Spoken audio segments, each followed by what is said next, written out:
Kehidupan berjalan seperti biasa. Hanya saja aku mungkin yang berubah.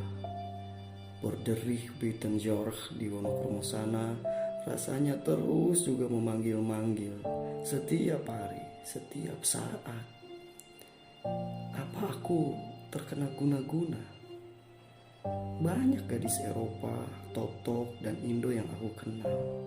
Tapi mengapa Anilis juga yang terbayang? Dan mengapa suara Nyai seakan tak mau pergi dari kuping batinku?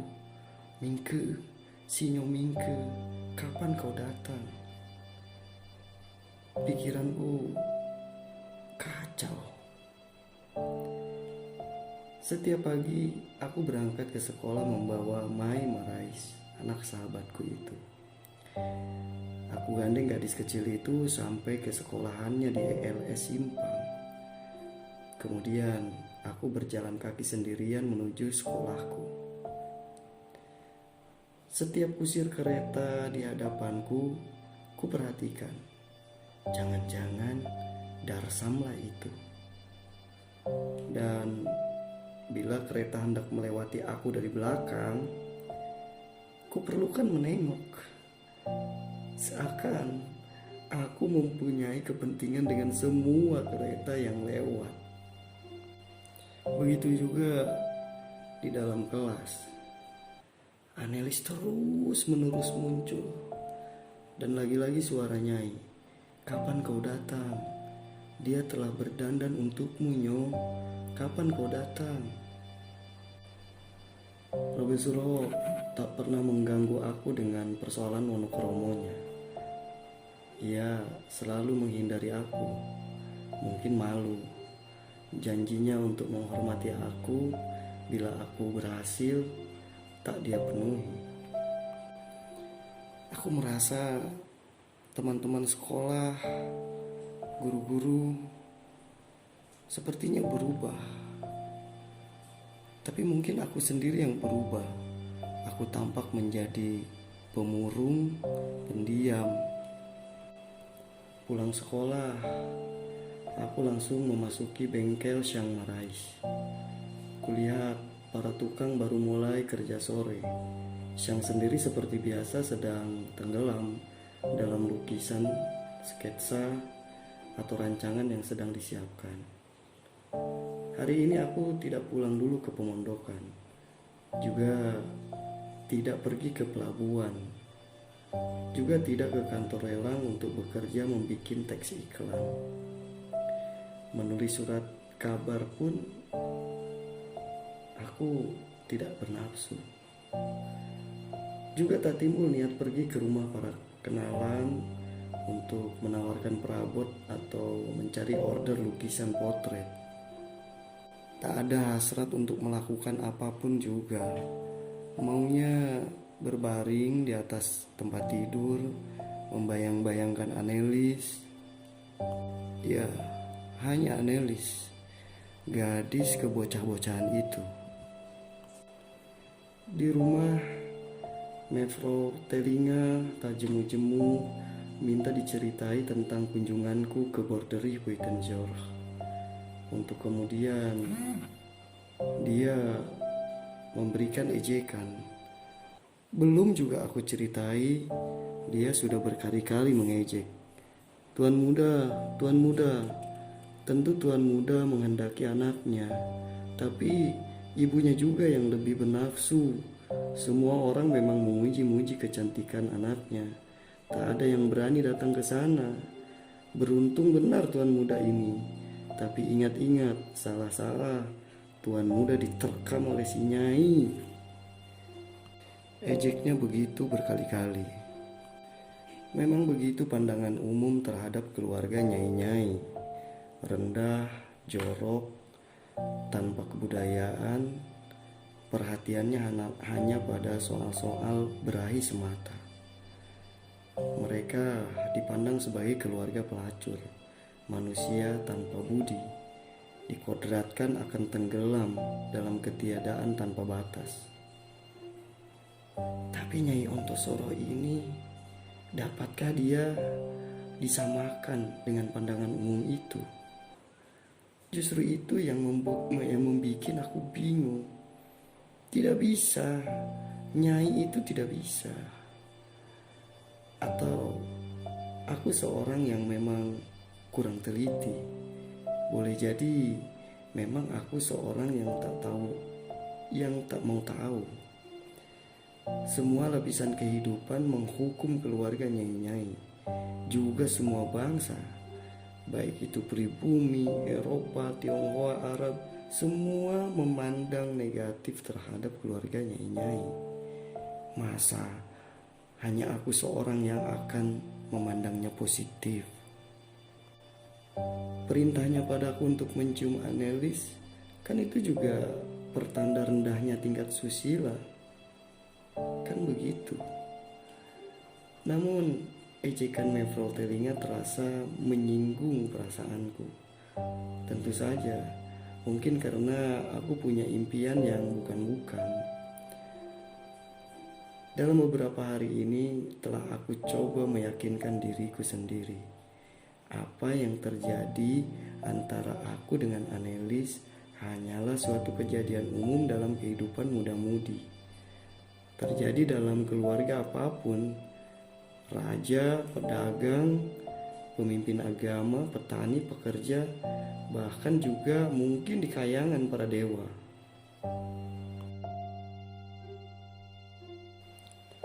Sore ini aku ingin bertanya soal ini terhadap Syang Marais. Hanya saja memang percakapan dengannya seringkali terkendala oleh bahasa Melayunya yang masih juga belum baik, dan dia masih tetap tidak mau belajar bahasa Belanda. Sementara bahasa Perancisku sangat terbatas. Ia setengah mati menolak belajar bahasa Belanda, sekalipun lebih dari 4 tahun pernah dia menjadi serdadu kompeni dan berperang di Aceh. Bahasa Belanda yang diketahuinya terbatas pada aba-aba militer saja. Tapi dia sahabatku yang lebih tua dan terdekat. Juga dia mitra kerjaku dalam berusaha. Sudah sepatutnya aku bertanya padanya. Para tukang di bengkel sedang merampungkan perabot kamar yang dipesan dengan nama Acong. Mungkin pemilik rumah pelesir tetangga Nyai Ontosoroh itu. Hanya karena pesanan ini bergaya Eropa, orang Tionghoa tidak memesan pada sebangsanya sendiri. Aku sendiri terima order itu melalui orang lain. Syang Marais sedang memainkan pensil, membuat sketsa untuk lukisan yang akan datang. Aku kemudian duduk di dekatnya dan mulai bicara. Aku hendak mengganggumu, Syang, kataku. Ia mengangkat muka memandangi aku. Syang, tahu kau artinya sihir? Syang Marais menggeleng. Guna-guna? Tanyaku lagi. Dia menjawab, tahu, sejauh pernah ku dengar, katanya. Orang-orang Zhanggi biasa melakukan itu, kata orang. Itu pun kalau pendengaranku benar, katanya. Mulai kuceritakan padanya tentang keadaanku yang terasa serba tersihir, juga pendapat umum tentang keluarga Nyai-Nyai, dan semua yang ku ketahui tentang keluarga Nyai Ontosoroh khususnya. Syang Marais letakkan pensilnya di atas kertas gambar, menatap aku, mencoba menangkap dan memahami setiap perkataanku. Kemudian tenang dan campur aduk dalam beberapa bahasa, ia mengatakan padaku, kau dalam kesulitan, Mingke. Kau jatuh cinta. Tidak, Syang, kataku. Tak pernah aku jatuh cinta. Memang Dara itu sangat cantik, menarik, menawan. Tapi jatuh cinta kurasa tidak. Sang Marais kemudian menjawab, aku mengerti kau dalam kesulitan. Itu parahnya kalau orang tak dapat dikatakan jatuh cinta. Dengar Mingke, darah mudamu ini ingin memiliki dia. Tapi kau takut pada pendapat umum itu. Lambat-lambat Sang Marais tertawa. Pendapat umum itu, Mingke, perlu dan harus diindahkan, dihormati. Tapi kalau itu benar, kalau salah, mengapa dihormati dan diindahkan? Kau terpelajar, Mingke.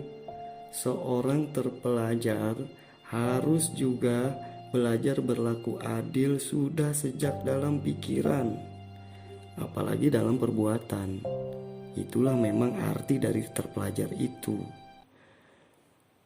katanya. Lalu Sang Marais menyarankan, coba Mingke, datanglah lagi kau padanya, barang 2 atau 3 kali lagi. Nanti kau akan dapat lebih mengetahui benar tidaknya pendapat umum itu. Apakah keluarga Nyai itu seperti apa yang dianggapkan oleh pendapat umum itu atau tidak.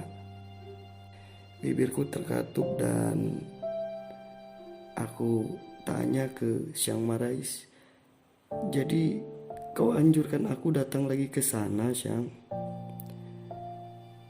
Aku anjurkan kau menguji benar tidaknya pendapat umum itu, Mingke, kata Sang Marais. Ikut dengan pendapat umum yang salah, itu juga perbuatan yang salah. Kau akan ikut mengadili sesuatu atau suatu keluarga yang mungkin lebih baik daripada hakimnya sendiri. Sang, kataku, kau memang sahabatku. Aku kira kau akan ikut-ikut mengadili aku.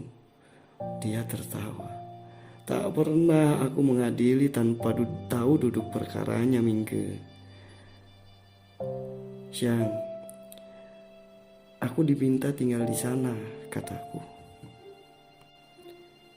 Kenapa tidak?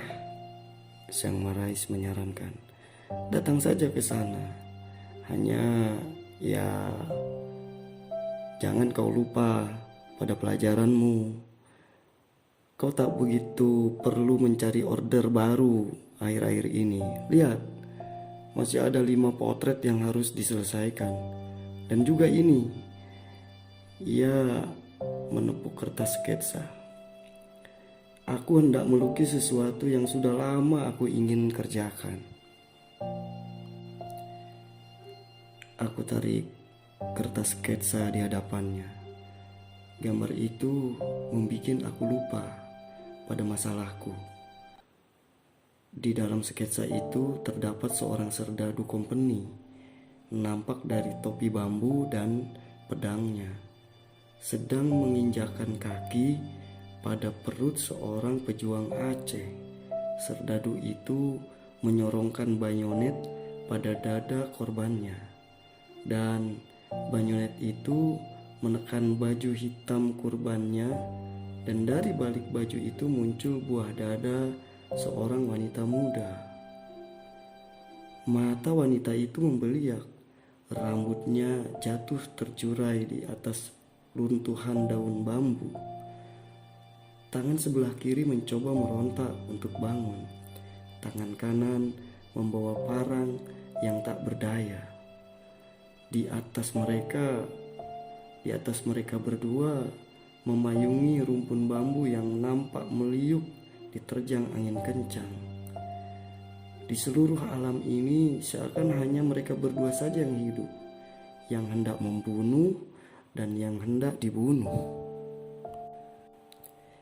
Kejam sekali, Sang, lirihku setelah melihat sketsanya. Iya. Yang Marais kemudian menghisap rokoknya. Kan kau suka bicara tentang keindahan. Di mana keindahan suatu kekejaman semacam ini, Syang? Tidak sederhana keterangannya, Mingke, Syang Marais menjawab. Gambar ini bersifat sangat pribadi, bukan untuk umum. Keindahannya ada di dalam kenanganku. Jadi, kau serdadu ini, Syang? Kau sendiri? Tanyaku. Aku sendiri, Mingke. Ia menjawab mengangkat muka padaku. Telah kau lakukan kebiadaban ini? Syang Marais menggeleng. Kau membunuh wanita muda ini? Dia menggeleng lagi. Jadi, kau lepaskan dia? Ia mengangguk.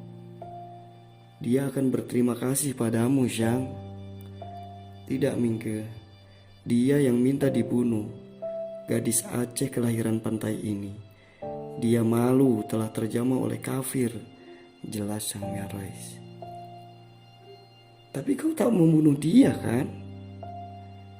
Tidak, Mingke, tidak. Jawabnya lesu dan seakan tidak ditujukan padaku, tapi pada masa lalunya sendiri yang telah jauh tak terjangkau lagi. Di mana perempuan itu sekarang, Syang? Tanyaku mendesak. Mati, Mingke, jawabnya berduka cita. Jadi kau sudah membunuhnya, seorang wanita muda tidak berdaya itu? Desakku kemudian. Tidak, bukan aku, Mingke. Adik lelakinya yang menyusup ke dalam tangsi, menikamnya dengan rencong dari samping. Dia mati seketika. Rencong itu beracun, jelas Syang Marais.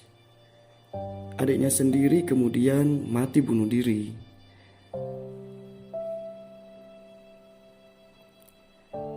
Kenapa adiknya membunuhnya? Sudah lupa sama sekali aku pada masalahku sendiri yang tadi. Adiknya tetap berjuang untuk negerinya, untuk agamanya, dan kakaknya ini dianggap sudah tidak setia terhadap perjuangan. Dia kemudian mati tanpa saksi, Mingke. Waktu adiknya membunuh kakaknya ini, anak bayinya sedang diajak jalan-jalan oleh tetangga. Suaminya sedang pergi bertugas. Syang Marais menjelaskan kejadiannya. Jadi perempuan ini kemudian hidup dalam tangsi company, jadi tawanan sampai beranak. Begitu, Syang? Tanyaku kemudian. Iya, Mingke. Tadinya dia jadi tawanan, kemudian tidak. Jawabnya cepat. Aku agak bingung. Jadi dia lantas kawin dengan seseorang? Tanyaku lagi. Tidak. Dia tidak kawin, jawab Syang Marais. Dan anak yang diajak jalan-jalan oleh tetangga itu dari mana asalnya? Tanyaku mendesak. Anak itu bayi yang diberikannya padaku. Anakku sendiri, Mingke, jawab Syang Marais. Aku terperanjat. Syang, seruku. Ya, Mingke, jangan sampaikan pada Mai cerita ini ya. Syang Marais melemah. Mendadak saja aku menjadi perasa. Aku lari mencari Mai yang sedang tidur dengan aman di atas ambin kayu tanpa spray. Aku angkat dia dan kuciumi dia. Ia terkejut, membelalak melihat padaku. Ia tak berkata sesuatu pun. Mai, kataku. Aku gendong dia keluar mendapatkan Syang Marais kembali. Dan aku katakan pada Syang Marais, Syang, inilah anakmu, inilah bayi itu, Syang. Kau tidak bohongi aku, kan? Kau bohongi aku, kan? Aku menjadi semakin pilu. Orang Perancis yang sedang bertompang dagu itu memandang jauh keluar rumah.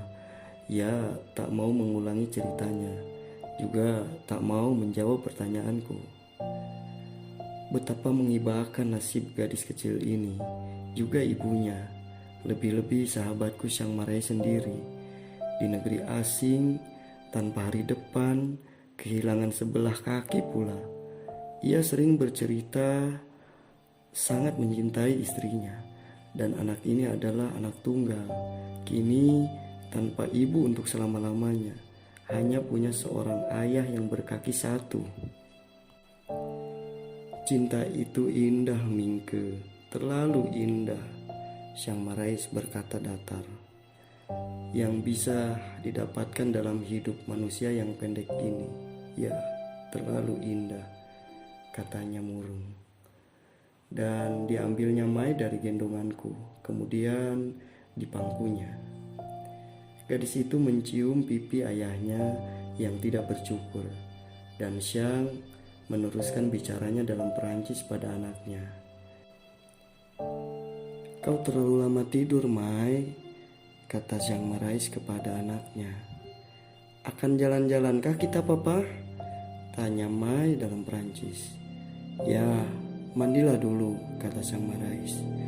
Mai terlonjak-lonjak riang pergi mendapatkan pengasuhnya. Dia senang sekali mau diajak jalan-jalan oleh ayahnya. Kupandangi si gadis kecil yang tak pernah mengenal ibunya itu dengan iba. Cinta itu indah, Mingke. Juga kebinasaan yang mungkin membuntutinya. Orang harus berani menghadapi akibatnya, kata Syang Marais datar. Tentang diriku ini, Syang, jawabku. Belum tentu aku mencintai gadis Wonokromo itu. Coba, aku ingin tahu bagaimana kau mengetahui bahwa kau sendiri jatuh cinta terhadap ibunya Mai. Dia tidak menjawab pertanyaan itu. Lalu dia berujar, barangkali kau tidak tahu atau belum tahu mencintai gadis itu. Bukan aku yang menentukannya. Lagi pula tak ada cinta yang muncul mendadak, Mingke. Karena cinta adalah anak kebudayaan, bukan batu dari langit. Setidak-tidaknya bukan aku yang menentukan, tapi yang menjalani sendiri yang menentukan. Kau harus uji dirimu, hatimu sendiri. Boleh jadi gadis itu suka padamu. Ibunya jelas sayang padamu. Sejauh yang aku dengar dari ceritamu, sudah sayang pada perkenalan pertama. Aku tak percaya pada guna-guna, Mingke. Barangkali memang ada, tapi aku tak perlu mempercayainya. Karena itu hanya bisa berlaku dalam kehidupan yang masih terlalu sederhana tingkat peradabannya. Apalagi kau sudah bilang, Nyai melakukan segala pekerjaan kantor. Orang begitu tidak akan bermain guna-guna. Dia akan lebih percaya pada kekuatan pribadi. Hanya orang tidak berpribadi bermain sihir, bermain dukun. Nyai itu tahu apa yang diperlukannya. Barangkali dia mengenal kesunyian hidup anaknya. Syang Marais bicara panjang lebar. Ceritai aku tentang ibunya Mai, Syang. Aku mengalihkan pembicaraan. Tentu luar biasa dari seorang yang hendak kau bunuh jadi seorang yang kemudian kau cintai. Ayo, Syang, desaku. Lain kali sajalah. Hatiku belum lagi bersuasana cerita. Coba lihat sketsa ini saja. Bagaimana pendapatmu? Syang mengelak. Aku tak mengerti soal-soal begini, Syang, kataku. Kau terpelajar, Mingke. Sepatutnya mulai belajar memahami, mengerti. Baiklah, kau mau mengajak jalan-jalan Mai sore ini kan? Tanyanya. Kau tak pernah membawanya, Syang, tuduhku menyesali. Dia ingin sekali berjalan-jalan denganmu, kataku. Belum bisa, Mingke. Kasihan dia. Orang akan menonton kami berdua. Pada suatu kali, dia akan dengar mereka bilang, "Lihat, Belanda buntung pincang dengan anaknya itu." "Jangan, Mingke," katanya. Jiwa semuda itu jangan dilukai dengan penderitaan yang tidak perlu, sekalipun cacat ayahnya sendiri, jelasnya memberengut.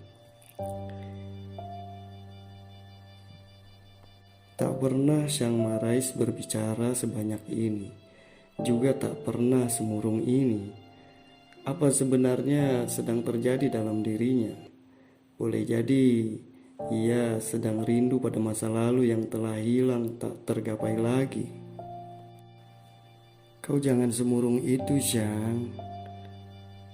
Masih ada aku, sahabatmu, kataku. Mai kemudian datang, mengetahui ayahnya tak ikut berjalan-jalan, sekaligus air mukanya berubah. "Pergilah, Mai, dengan Om Ingke," kata Syang Marais pada anaknya. "Sayang, masih ada pekerjaan yang harus diselesaikan. Jangan memberengut begitu." Aku gandeng gadis kecil peranakan Prancis Aceh ini meninggalkan rumah. "Papa tak pernah mau jalan-jalan denganku," gadis itu mengadu dalam Belanda. "Dia tak percaya aku kuat menuntunnya, Om. Aku mampu menjaganya jangan sampai jatuh," celetehnya. "Tentu saja kau kuat, Mai. Papamu memang lagi banyak pekerjaan hari ini. Lain kali tentu dia mau ajak kau jalan-jalan," hiburku. Ia aku bawa ke tanah lapang Koblen dan mulailah lupa pada kekecewaannya. Kami duduk di rerumputan menonton orang-orang beradu layang-layang. Beberapa jam kami bermain di sana, pikiranku tetap saja melayang-layang pada analis, pada pandangan umum tentang nyai-nyai, pada pendapat Syang Marais. Dan kemudian Mai menarik tanganku, menuding pada segumpal mendung yang muncul di ufuk. "Kau mencintai papamu, Mai?" tanyaku seduh. Ia pandangi aku dengan mata terheran-heran. Barangkali dalam hatinya, kenapa tiba-tiba bertanya begitu. Pada wajahnya nampak olehku Syang Marais. Tak ada aku dapatkan sedikit pun garis-garis dari wanita muda yang menjelempah di bawah rerumputan bambu dalam ancaman bayonet itu. Wajah itu mungkin wajah Syang sendiri semasa kecil. Dan Marais kecil ini sama sekali belum lagi tahu siapa ayahnya sebenarnya. Syang Marais pernah bercerita padaku. Katanya dia pernah belajar di Sorbonne. Ia tak pernah bercerita dari jurusan apa atau sampai tingkat berapa. Mendengarkan suara hati sendiri, ia tinggalkan kuliah dan mencurahkan kekuatan sepenuhnya pada seni lukis. Ia mengakui belum pernah berhasil. Kemudian ia tinggal di Kuartir Latin di Paris, menjajakan lukisan-lukisannya di pinggir jalan. Karyanya memang selalu laku, tapi tak pernah menarik perhatian masyarakat dan dunia kritik seni.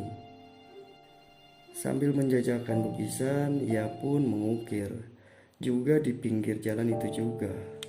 5 tahun ia lakukan itu. Ia tak juga mendapatkan kemajuan. Dia bosan pada lingkungannya, pada gerombolan penonton yang melihat ia membuat patung atau mengukir. Dia jemu pada Paris, pada masyarakatnya sendiri, pada Eropa. Ia rindukan sesuatu yang baru, yang bisa mengisi kegersangan hidup. Dia tinggalkan Eropa, pergi ke Maroko, lalu ke Libya, Aljazair, dan Mesir. Ia tak juga menemukan sesuatu yang dicarinya dan tidak diketahuinya itu. Tidak pernah merasa puas, tetap gelisah, resah.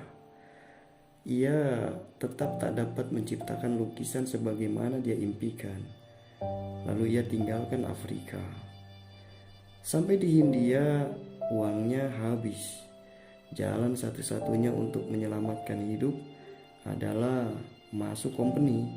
Lalu ia masuk company, mendapat pelatihan beberapa bulan dan berangkat ke medan perang di Aceh.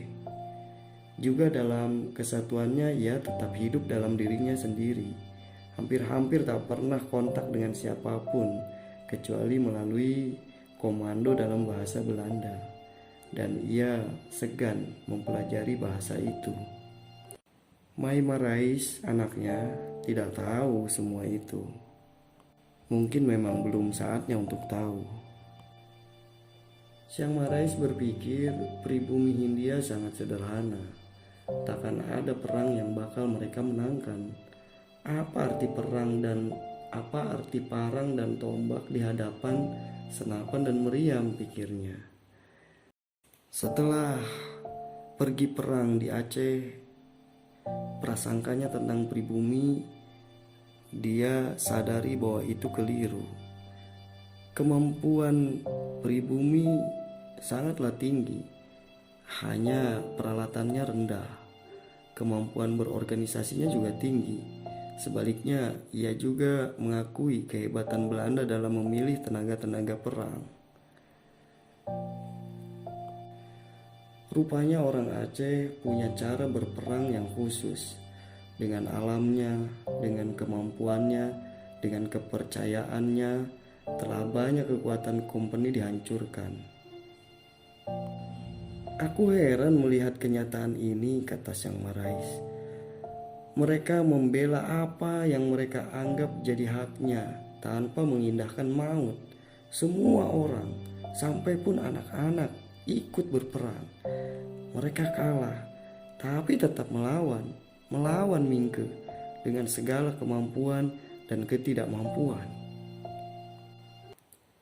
Waktu aku bertugas di sana, pada lain kali ia pernah bercerita dengan bahasa yang campur aduk itu. Ya Mingke, waktu aku bertugas di sana, pertahanan orang Aceh sudah terdesak jauh ke pedalaman dari daerah Takengon.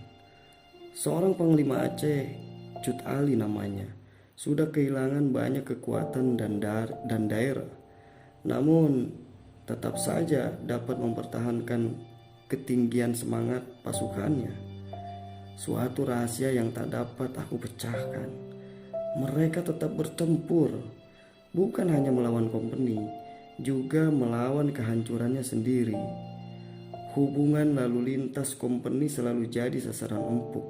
Jembatan, jalan, kawat telegraf, kereta api, dan relnya. Peracunan air minum, serangan dadakan, ranjau bambu, penyergapan, penikaman tak terduga, pengamukan dalam tangsi. Para jenderal Belanda hampir-hampir tak sanggup meneruskan operasi penumpasan.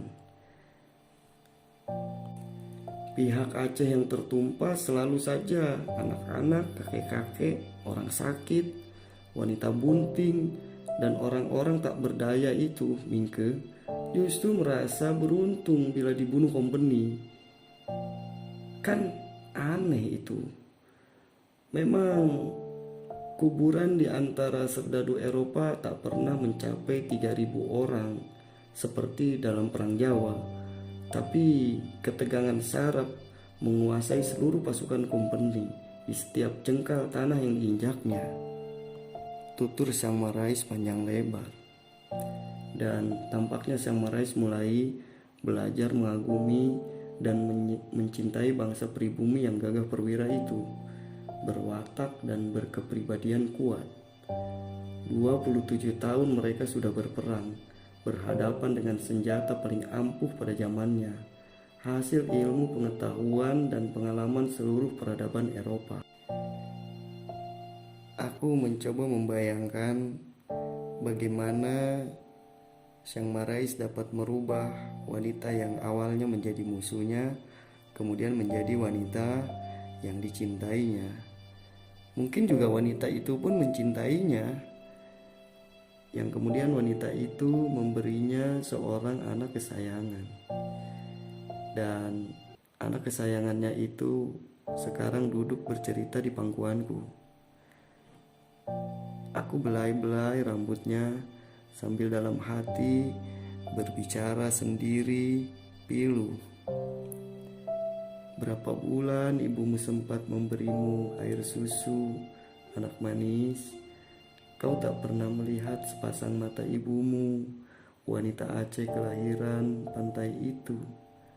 Kau takkan pernah bisa berbakti padanya. Kau semuda ini, Mai, telah kehilangan sesuatu yang tak mungkin akan terganti oleh apapun dan oleh siapapun. Lalu tiba-tiba Mai berseloroh. "Lihat sana, Om," serunya dalam Belanda. "Di atas mendung mendatang itu, masa layang-layang seperti kepiting," katanya bawel. "Memang tidak cocok kalau kepiting terbang di langit, Mai. Mendung semakin tebal. Ayo kita pulang," kataku. Sang Marais masih mencangkungi meja gambar. Ia angkat pandang waktu kami masuk. Mai segera menghampiri ayahnya dan bercericau tentang layang-layang kepiting di atas mendung. Sang mengangguk-angguk memperhatikan, dan aku mondar-mandir melihat-lihat, barangkali sudah ada lukisan yang besok atau lusa dapat kuantarkan pada pemesan. "Sudah sore, Syang. Aku pulang dulu ya," kataku pada Sang Marais. "Terima kasih, Mingke. Terima kasih atas segala dan semua kebaikanmu." Ia melambaikan tangan meminta aku mendekat. "Bagaimana sekolahmu? Buat kepentingan aku dan Mai, kau tak pernah sempat belajar di rumah. Aku jadi khawatir, Mingke." "Beres, Yang. Jangan khawatir. Ujianku selalu baik. Nilai-nilaiku juga selalu baik," kataku menguatkan. Lalu aku bergegas pulang hanya dengan menyeberangi pagar hidup di samping rumah. Sampailah aku di pelataran pemondokan. Rupanya Darsam sudah menunggu lama dengan sepucuk surat. "Tuan muda," ia memberi tabik, kemudian bicara dalam bahasa Jawa. "Nyai menunggu jawaban. Darsa menunggu, Tuan muda." Bicaranya keras. Surat itu memberitahu kalau keluarga Wonokromo menantikan kedatanganku. Anelis sekarang jadi pelamun, tak suka makan, pekerjaannya banyak terbengkalai dan salah. Dalam suratnya, Nyai mengatakan, "Sinyo Mingke, alangkah akan berterima kasih seorang ibu yang banyak pekerjaan ini kalau Sinyo sudi memperhatikan kesulitannya. Aneli satu-satunya pembantuku. Aku takkan mampu kerjakan semua seorang diri. Aku khawatir sekali akan kesehatannya. Kedatangan Sinyo adalah segala-galanya bagi kami berdua. Datanglah, Nyo, biarpun hanya sebentar. 1 atau 2 jam pun sudah cukup. Namun kami mengharapkan dengan sangat agar Sinyo suka tinggal pada kami. Selanjutnya, terima kasih tak terhingga untuk perhatian dan kesudian Sinyo." Surat itu tertulis dalam bahasa Belanda yang patut dan benar. Rasanya tak mungkin ditulis oleh seorang lulusan sekolah dasar tanpa pengalaman. Entahlah, mungkin ditulis oleh orang lain, setidak-tidaknya bukan oleh Robert Melema.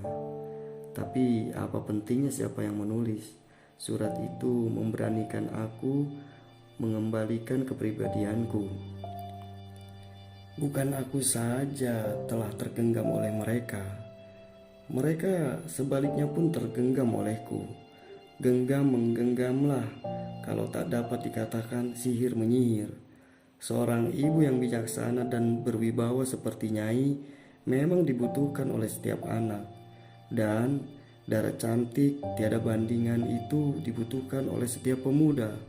Lihat, mereka membutuhkan aku demi keselamatan keluarga dan perusahaannya. Kan hebat juga aku ini. Aduh, sekarang ini betapa banyak alasan dapat aku bariskan untuk membenarkan diri sendiri. Baik, aku akan datang.